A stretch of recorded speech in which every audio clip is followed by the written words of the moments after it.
O tom, ako ušetriť na energiách a zároveň šetriť naše životné prostredie v uliciach Žiliny, informoval projekt Dni energií na Slovensku 2014.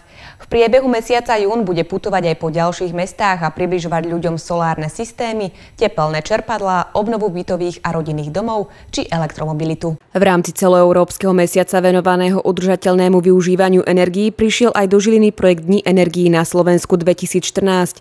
Málo komu sú dnes ešte ľahostajné ceny energií či znečisťovanie životného prostredia a zhoršovanie zdravia nás všetkých. Práve preto sa snaží tento projekt priblížiť obnoviteľné zdroje energií, energetickú úspornosť budov a elektromobilitu, ktoré majú veľký potenciál prispieť k udržateľnému využívaniu energií. Do Žiliny sme zavítali kvôli občanom, kvôli obyvateľom mesta, aby sme im predstavili zelené energie.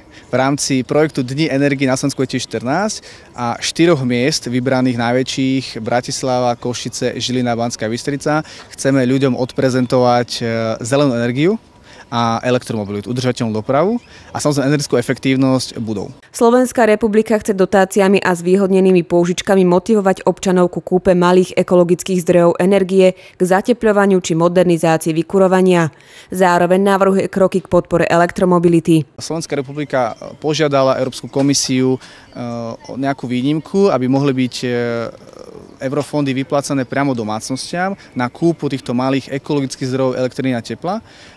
Avšak v tejto chvíli ešte nevieme, ako Brusel či vôbec rozhodne v náš prospech, keďže vo väčšine prípadov z týchto eurofondov sú podporované veľké projekty. Toto by mala byť určitá výnimka, ktorá zatiaľ nie je vyskúšaná. Avšak pevne verím, že sa nám to podarí a že aj Slováci si budú môcť z týchto peňazí kúpiť vlastne nejaké ekologické zdroje, či už teplné čerpadlá, solárne panely, niečo, čo im pomôže, zároveň pomôže celej spoločnosti, chrániť životné prostredie, znižovať energetickú náročnosť a v zásade energetickú chudobu Slovenska. Na námestí Andreja Hlinku dostali Žilinčania aj vďaka tomuto projektu zaujímavé tipy, ako šetriť energiu či ako sa zorientovať v problematike zatepľovania bytových a rodinných domov. Taktiež tu mohli vidieť, ako vyzerajú solárne systémy na výrobu tepla aj elektriny, tepelné čerpadlá, ale aj elektromobil a odprezentovaný tu bol aj strojársky výrobok roka 2013, ktorým je tepelné čerpadlo na prípravu teplej vody.